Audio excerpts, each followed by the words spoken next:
This theme this month is abundance. And our topic today is My Life Bears Fruit. I want to do a little shout out to everybody who's coming in from wherever it is that you are around the nation, around the globe, whether you're looking at us live, whether you're coming in later. My Inner Light community, as so many places are around right now, sheltering in place, not going inside our sanctuary. So you're looking at me, but I'm representing so many other people.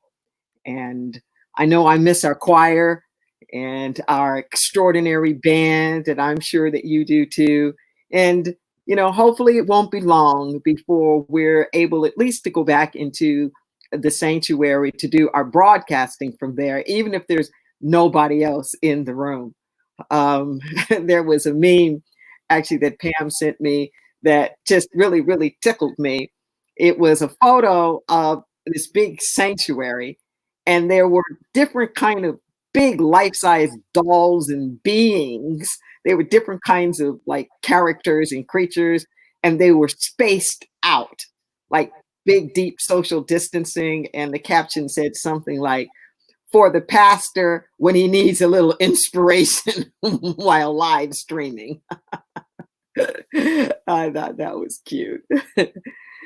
But, we are in the midst of a global pandemic, and it is impacting our lives in ways that we won't even know. As I said, there's no going back, but there's forward. And whatever it is that you're up against, whatever it is that you're dealing with, perhaps it's a quiet time of respite for you. Perhaps you're pulling your hair out homeschooling. Perhaps you're wondering how you're going to make it, just put food on the table because you've lost your job. Perhaps you've caring for somebody that's ill or struggling with illness yourself. I can go on and on for the different things that are taking place. But just because we're not able to be in close proximity together, don't disconnect. Don't disconnect. Because you can't have social contact doesn't mean that you have to completely be apart from other people. So reach out, find some way to say I love you, find some way to still get spiritual support. Inner Light is offering things. There are a lot of things that are going on. I'm appreciating the creativity that I'm seeing out there and the ways in which people are coping and finding new kind of ways to express themselves and to be in community. And I encourage you to keep it up. My life bears fruit. We often think of ourselves as entities, as separate, distinct beings in the universe, individuals. We have this feeling that life is happening at us or life is happening to us, but we're really not. We're energetic beings, and life is happening through us. It's happening through us. And I think of myself sometimes, and I think of all of us in a very organic way, literally like trees. Like trees. Whenever you see a tree, that tree comes from some other seed that's grown, each after its own kind. And then that tree bears fruit. And it keeps on going. And whether it's biological or not, it doesn't matter. Everything about us bears fruit. There's nothing that stays within you. Just think about that for a moment. There's nothing that stays within you. Every thought that you think, every feeling, every expression, everything that happens goes out into the universe. And here's the part that just we forget about sometimes. It multiplies. It multiplies. There was a poem, and I think it's called Drop a Pebble in the Water. And I can't remember all of it, but I remember learning it as a child about drop a pebble in the water. In a moment, you forget. But there are tiny ringlets flowing and ripples happening yet. And they're circling, forever as they go. And like whatever they wind up, whatever it happens, it's like you'll never know. And it goes on to say, and perhaps in some sad heart, you've started something. So be careful. Be careful with that word that you drop today. Everything continues on. And this is such good news. It's also such good news because it means that every blessing, every smile, every act of rejoicing, every victory, every new revelation, it has a rippling effect. It just keeps going on in the universe. And there's this synergy that happens. When like energies come together, they multiply even more. They multiply even more. So if you have one person thinking it, you get a certain result. If you have two people, you get a stronger result. 3 or 4 people, and the synergy is where it magnifies. That's a very different definition of synergy, where the sum total is greater than the parts. So if you have 3 people working on it, it isn't just like 3 people. The effort that you get out of it, it's as though it's 6 or 7 people. This swings both ways, though. It swings both ways. So think about those things that you're putting out there in the universe that you really don't even want to see. It's multiplying and it's coming back. Everything ripples and it circles back. It ripples and it circles back. And the first person that it comes back to is you. It's you. Sometimes it feels like our life is just going around in circles. Like we just keep coming up against the same old thing, over and over and over again. And then we get frustrated. Why am I up against this thing again? Didn't I handle this? I thought this would never happen to me again. Oh, I worked so hard not to be here. What's going on? Life circles. That's the way that it does. But it doesn't have to be a loop-de-loop. It can be a spiral where we keep coming back to the same issues at higher and higher levels, bringing greater levels of awareness each time we come to it. I know I'm grateful because I had the opportunity to be nurtured as a child. Not everybody has that opportunity. It doesn't mean that every moment was happy. There's all the teenage angst and all the things that are just part of life. I don't need to go into all like my family drama. But I was really, really fortunate to be raised literally by a village. And as an African American, I'm of that generation where the women who were educated, the generation above me, so many of them were teachers.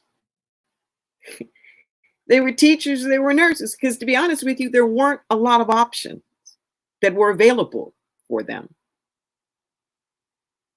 So in addition to that, my own personal family were educators. That's our family trade.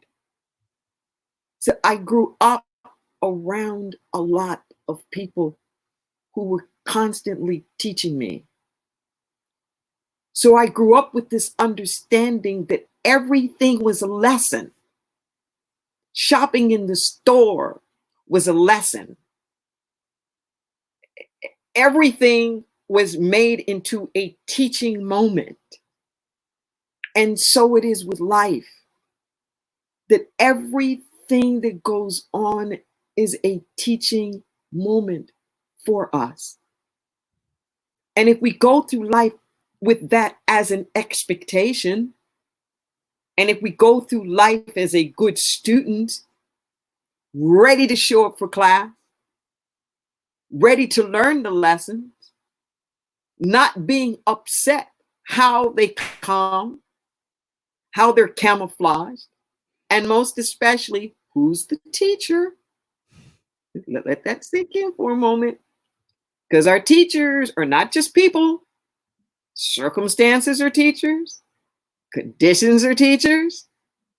And if we really look back at it, we will find that some of our greatest moments of growth have come in our toughest times. They've come in the times that we didn't even like, or the times that we didn't even want. But you know what? Fruit was growing there. I don't care what's going on in your life right now. It's bearing some fruit. And it is some fruit that can be of value to you or value to somebody else. What it means, though, is that we can't stand in judgment of it. I had a really good example of that yesterday, talking about bearing fruit. So I'm going to bust myself right now. So I roll in here late into Los Angeles to the family home. Must have arrived about 10:30, something like that p.m. So it's dark. I'm staying out here in the back studio, and I really couldn't see the yard. So yesterday on Saturday, and I took a look at the yard, and my heart just said, it was dug up. All the perimeter was dug up. Even the fountain that stays in the stone fountain in the middle of the yard, it's dug up. Even the little extra tree areas that are, like have bricks around it. All that stuff was dug up. My dad's peach trees and his orange trees and all of his roses and everything was like dug up. It's like, like, what the heck? Those are my fondest memories of my dad. He loved his garden. I mean, the man loved his garden.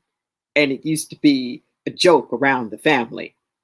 My mother would go and cut the flowers, and she'd go and take them to other people, and he would be upset because he knew each and every flower. They were like, oh, it was like you stole his children. He'd go out there and their flower was gone. And she's like, well, Raymond, why are you growing these flowers if you're not going to give them away?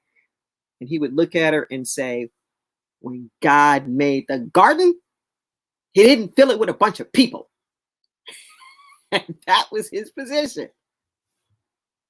And I had all this judgment.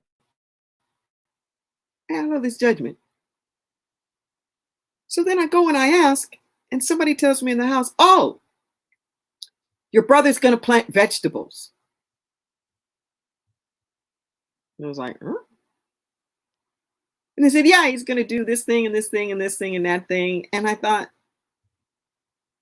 well, that's a worthy cause. The hydroponic tables, gardening tables that he had are still stacked there. Some wild critters or whatnot in the neighborhood kept eating the fish. So he wasn't able to keep that going, the fish that stay in the tank. And it was such a good lesson. As I was sitting there yesterday in this sense of the abundance and how life bears fruit. So I got to sit in the grief of my father's garden. and the landscape that I had known for most of my life.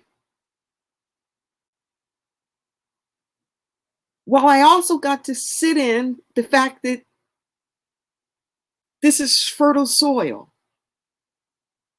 And when I did finally have a chance to talk to my brother about it, who lives here now, he just was kind of joking. He wasn't feeling about dad's grief and all the rest that he said. Well, as long as there's stuff here, might as well be something we can eat. Like, well, you do have a point there. And with some of those fruit trees, they were kind of iffy sometimes whether or not you could actually eat it. Life bears fruit. And it was such this example of even in the midst of it right now. I don't know what that is that's going on in your life. I don't know what that is that you're mourning, that you're grieving, that it's shifting and it's changing, and it's not the way that it used to be. But you know what? Room is being made for something else. For something else that will bear fruit. It may be literally like I'm talking about here, but more metaphorically. That your life is always bringing forth something else. And don't be afraid. I admire my brother in this. Because if it'd been me, I probably would never have disrupted and disturbed my father's garden in honor of him. And my brother saw new possibilities and was willing to take that risk. And it was very instructive to me of be in the now.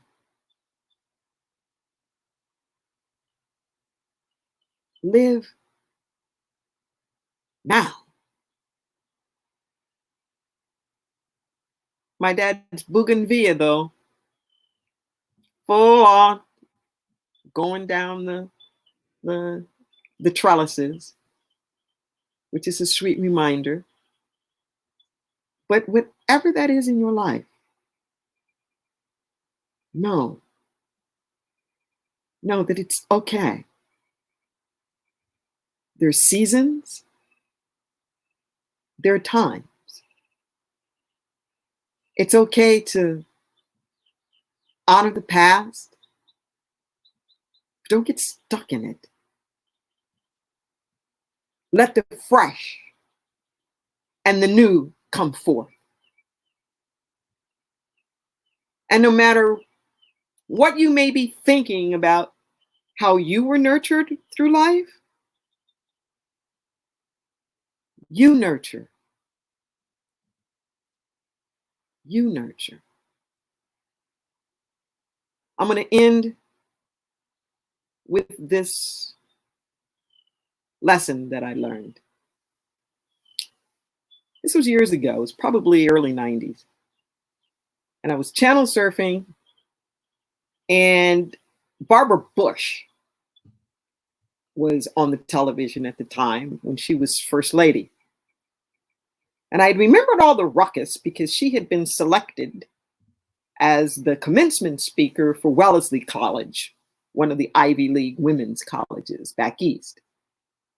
There was a lot of upset brouhaha. They were like, what has she done? And why should she be the commencement speaker? Blah, blah, blah. So, honestly, I wasn't a big fan of the Bushes. So this is probably the only time that I actually listened to it. It was something said, listen, just listen. And she did this wonderful speech. And I never forget this one thing that she said. She said to everybody there, she said, take the time to have a life. She said, because in the final analysis,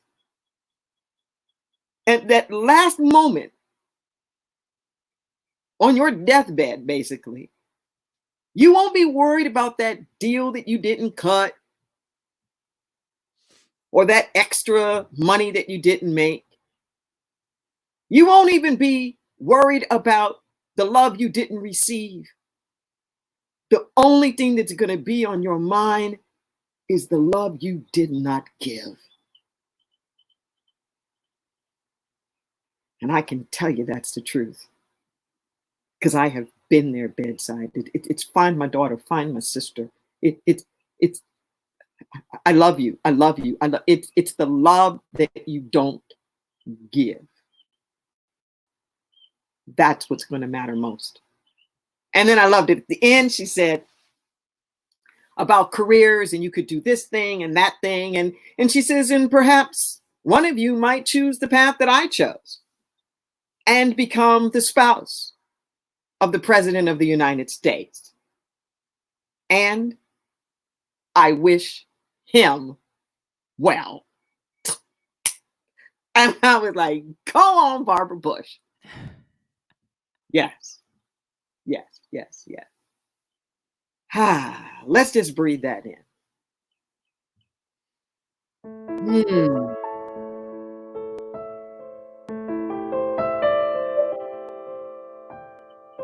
We choose in this moment not to die with the music still in us.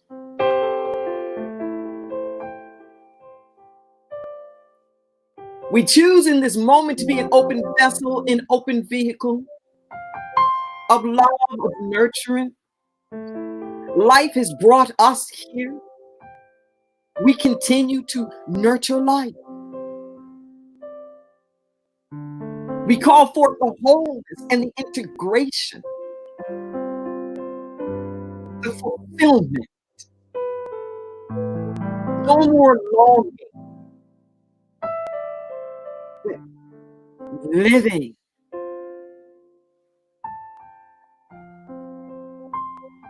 We give thanks in this moment for mothers and that energy of mothering.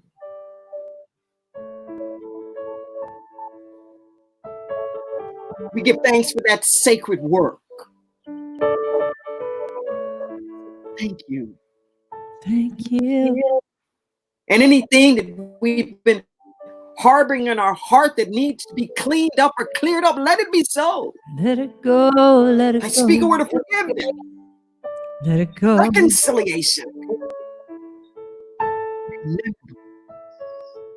Let it go. Our life bears fruit. Good fruit.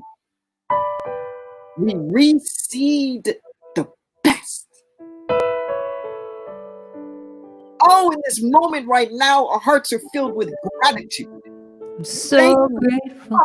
Father God, Spirit Almighty, for having brought us from such a mighty, mighty long way. So grateful. And yet we know it's still just the beginning. Thank you for coming through His healing of the body temple as sustenance, that bread for our needs from day to day.